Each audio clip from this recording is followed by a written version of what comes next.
If your ex was narcissistic, then I can almost guarantee that even if you're out of that relationship, it still had a massive effect on you, didn't it? Because those types of relationships are so destabilizing, so chaotic, so inconsistent.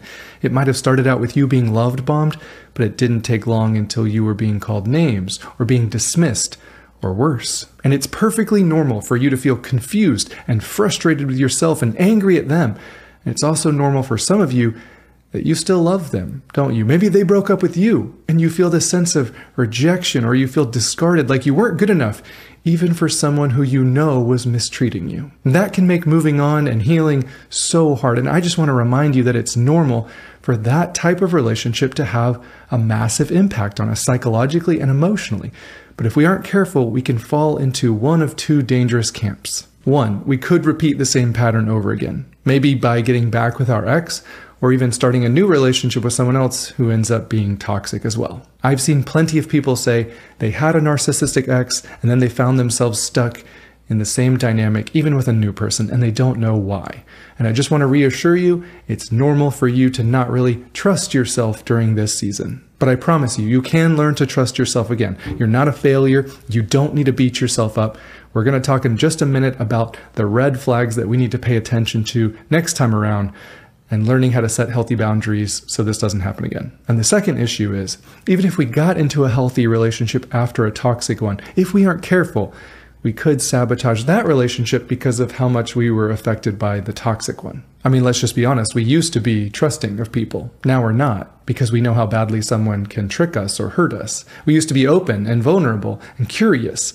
And now we're guarded because we know how some people can use those things against us. We used to love sacrificially, but now we protect ourselves because we know what it feels like to be walked on. And all those responses make sense. I'm just saying sometimes when we aren't aware of them, we can overcorrect and push someone away who's actually a good partner for us. So that's the question we're trying to answer today.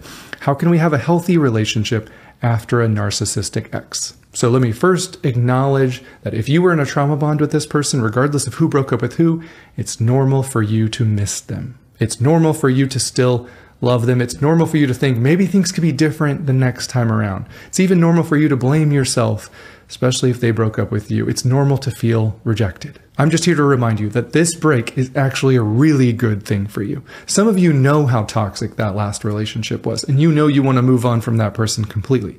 But there's others of you who secretly want to get back together with them. You want them to come back and tell you that they miss you and they love you, and you would accept them back and forgive them, right? But I just want to say in the most loving way possible, you're broken up for a reason. Something wasn't working. And this is a time you really need to take a step back and reflect and get clear on what you were really feeling and needing and deserving in this relationship. Because once there's a little space, especially if there's a little rejection mixed in there, our minds have a way of playing tricks on us and thinking, maybe it wasn't so bad. Maybe I was being a little too needy. Maybe things could be different the next time. And when we chase emotionally unavailable partners, it actually ends up causing way more harm because it's a self-fulfilling prophecy. They don't treat us right because they were never going to, which only confirms our narrative in our head that we're not good enough, or that no one can be trusted, or that we need to work harder to be loved and accepted, none of which are true. The truth is, you deserve someone who actually has an interest and capacity for selflessly loving you. You deserve consistency. You deserve reciprocation. You deserve the same respect and kindness that you give out to others. You deserve someone who can actually listen to you and resolve conflicts without demeaning, belittling, or screaming at you. You can miss them and love them and still admit and recognize that they weren't a good partner for you. The relationship did not align with your core values. It didn't meet your needs. You weren't asking for too much. You were probably just asking the wrong person. Think about it. You gave them plenty of chances. You forgave them. You tried to move on. You accommodated. You bent over backwards for this relationship, right? Did they reciprocate any of your efforts? Or were you the only one who was concerned with doing the work to make the relationship work? You tried to come up with all the right words so they didn't feel triggered or get defensive or yell at you. You tried to love them in the ways that they actually felt valued, right? Did they? Did they do any of that stuff for you? The truth we need to accept is that they showed us who they really were. Now it's time for you to actually believe them. I only say that because I care about you. I care about your future. I care about your kids' future. I've been married for 11 years and I know how difficult marriage and parenting can be if two people aren't putting in the work to make a relationship work, right? And if you're saying that your ex was narcissistic, then by definition, they were not interested in putting in the work. That means that unless in the rare circumstances that they start going to counseling on their own and reading books on their own and healing their own stuff and truly exploring and taking accountability and validating the pain that they caused in this relationship and consistently changing their behavior, not to win you back, but because it's the right thing to do. If they aren't doing that, then you should not be considering getting back together with them. And here's a common question I get. How do I know if my ex was a narcissist or not? In my opinion, it doesn't really matter. Now, people are going to say, well, if I knew if they were a narcissist or not, then I could know that they're not going to change and then I could move on. My personal opinion is I think we spend way too much time analyzing whether they're truly a narcissist or not, and not nearly enough time answering the question, how do I deserve to be treated in a relationship? And why would I tolerate so much bad behavior from someone who said they loved me? This is part of our stuff that we need to own. We say things like, communication doesn't work with a narcissist, which puts the burden back on us to find something that does work with a narcissist, when in reality we should say, narcissists have no interest in communicating. We have to get out of this trap of thinking that it's up to us to carry this entire relationship. I mean, they weren't interested in listening to you. Everything was interpreted as an attack, right? Yes, we can learn to speak with respect and vulnerability and use I statements. It doesn't matter if someone simply comes back with, your feelings aren't my problem. Here's a better question than were they a narcissist? Did I feel confused all the time? Were they hot and cold? Did I feel rushed or isolated from my friends and family? Did I feel safe? Safe to be vulnerable, safe to express a feeling or a need, or God forbid a frustration? Safe to say no? I don't care if someone is diagnosed as a narcissist or not. If you didn't feel safe with that person, if they had no interest in building a safe emotional connection with you, a relationship isn't possible with that person. Let's just ask ourselves, were my boundaries respected? Did they even ever ask what they were? Did I feel like I needed to walk on eggshells or else I was punished? Was there any lying? And when I had the courage to bring that up, was I gaslit and told that I had a bad memory? Was my perspective dismissed as crazy? Did I feel manipulated or invalidated? Was there any name calling? Was my time, energy, and attention being reciprocated? Was there a tantrum any time I gave any constructive feedback, no matter how kind or respectful? Were they able to take accountability for anything, or did they always play the victim and worse, end up blaming me for their behavior? Did I commonly hear things like, you're too sensitive, you're acting like such a blank, your feelings aren't my problem, no one else would put up with you, it's your fault I did that, are you really going to make such a big deal about nothing? Did they always act like I owed them? Was there any actual equality in this relationship? Or was there a double standard? I mean, just imagine what would happen if you treated them the exact way that they treat you. Do you see how it really doesn't matter if they're a diagnosed narcissist or not? The fact is, this person that I'm describing has no interest or capability in having a mutually respectful, healthy relationship with you. And we're not talking about perfection. No one is perfect, but you deserve a partner who sees you as an equal, right? A narcissistic person will never do that. They are first. There is no one else on the list. But the truth is, you deserve a partner who is consistent with their affection and attention. You deserve a partner who can say the words, I'm sorry, that was wrong. I care about how my words and actions affect you. Can we talk about it? You deserve a partner who takes an interest in how you feel loved and valued and who actually wants to prioritize you in those ways. You deserve a partner who actually cares about your boundaries, because when we love someone, we don't want them feeling overextended or exhausted or coerced, right? You deserve a partner who cares to listen when you're hurt, who has an interest in your feelings and perspective. This isn't about someone being dominant or submissive. This is about love. When we love someone, we care about how they feel. We care about their inner world or experience, don't we? And a big part of the problem is that sometimes people that have a tendency to get with narcissistic partners had a childhood with caregivers who either neglected them, dismissed them, or made sure that they weren't a priority for them. And maybe for you, you begin to learn from a young age that it's your job to sacrifice for the people you love in order to earn their love or acceptance. Maybe you learn to abandon your own needs and wants to serve someone else. Because if you didn't, then love would either be taken away or you would be rejected or abandoned. And that belief has followed you right into your current relationships. And if that resonates with you, I would strongly encourage you to make sure you're talking with a professional, because they can help you navigate this and learn to heal and grow and rebuild your self-worth and learn how to set healthy boundaries, maybe for the first time. And if you forget everything else from this video, please just remember this: you're valuable. Your worth and value doesn't rest on what someone else thinks of you.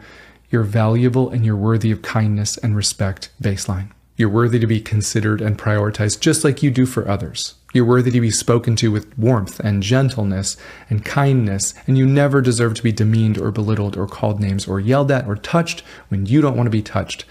And I truly hope and pray that you get to the point where you believe that deep in your soul. You aren't crazy for feeling confused. You aren't crazy for feeling taken advantage of. And you weren't crazy for needing someone who was consistent and honest and safe and who put in the bare minimum amount of reciprocation in this relationship. You aren't a burden, no matter who told you that or made you feel that way. And my role is never to victim blame you in this. No one deserves to be abused, even if you missed all the red flags.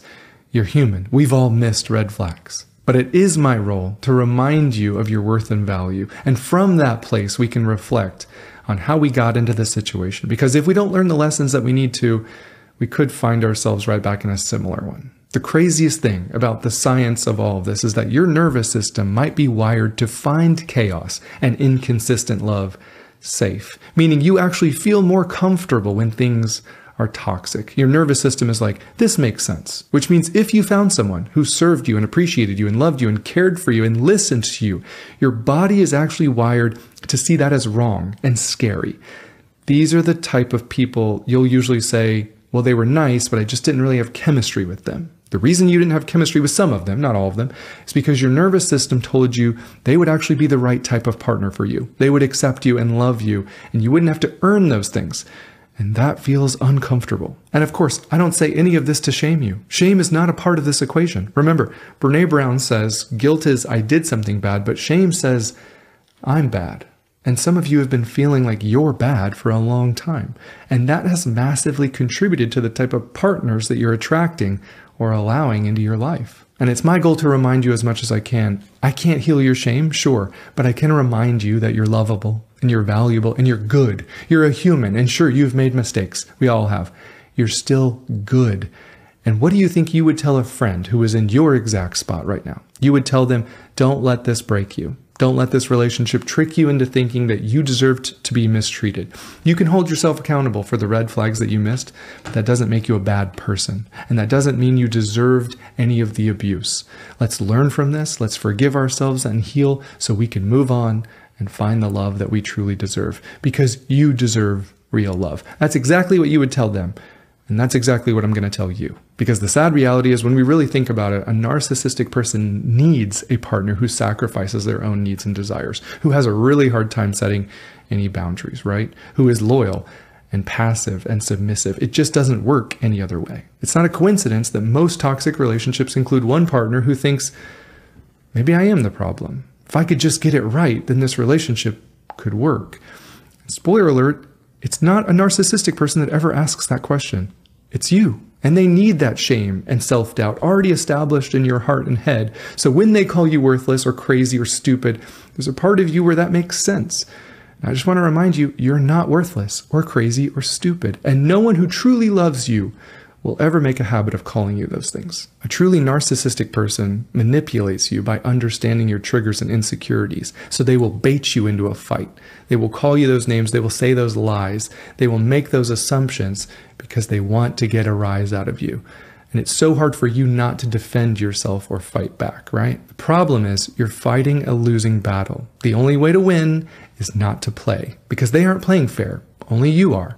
So they're going to continue lying or calling you names until you finally had enough and you explode and you unload all of your anger and your suppressed aggression that you've built up right back onto them. The only problem is now they have even more ammunition to tell people how angry or violent you were or the things that you do or say.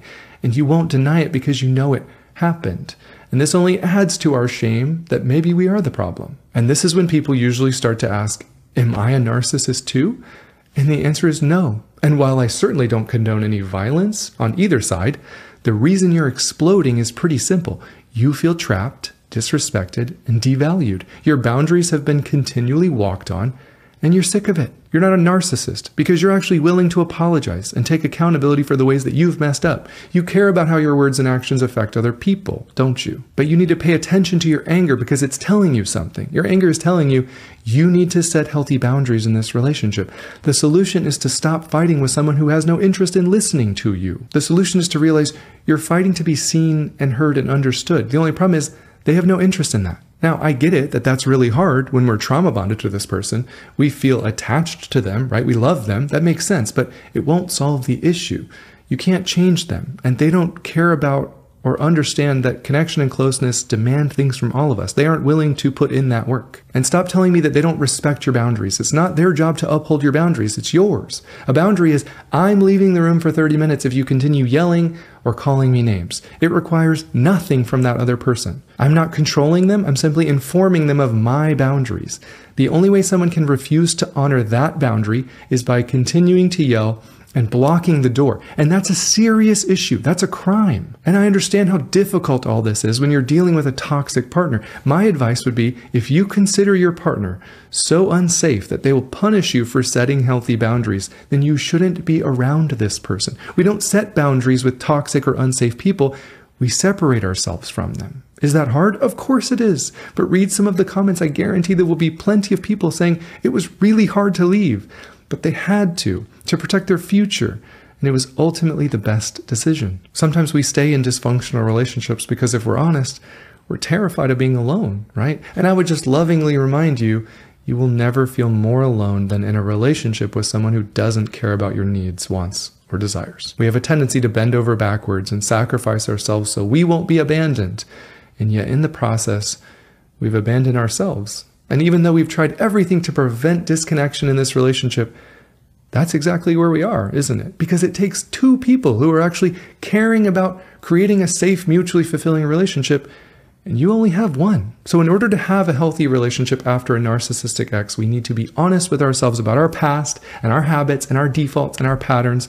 We need to be honest about our fears and insecurities and shame. We need to take accountability for our side of the street. How did we handle conflict? How did we advocate for our needs? How did we set any healthy boundaries?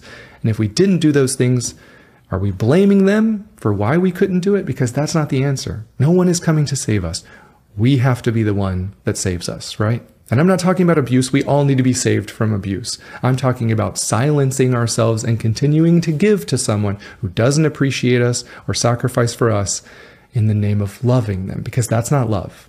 That's self-sabotage. In order to have a healthy relationship after a narcissistic ex, we have to relearn how to communicate and be vulnerable. Because being with someone narcissistic kills your drive and desire to open up and be vulnerable, because you've been punished for it every time you did. So first, let's get clear on our non-negotiables. What do you need to feel close and connected to somebody? We need someone honest, right? We need someone who we can depend on. We need to be able to trust this person. We need to be able to communicate in a safe, healthy way, right? We're all going to get into conflicts. We're all going to say things that we didn't mean. But the first sign that someone is unwilling to take accountability or apologize or even have a respectful disagreement with you, and they start taking your vulnerability as an attack, that's your sign you need to step away. What you need to work on is making sure that you're bringing things up in a vulnerable and respectful way. You can be upset and still respectful. We need to make sure that we're not bringing up discussions with passive aggressiveness or criticism, blame, silent treatments, assumptions, or name calling. Those simply don't help anything. Those sound like you always, you never, you don't care about me, you're so lazy. I feel like all you care about is yourself. Do you know what was missing from all of that?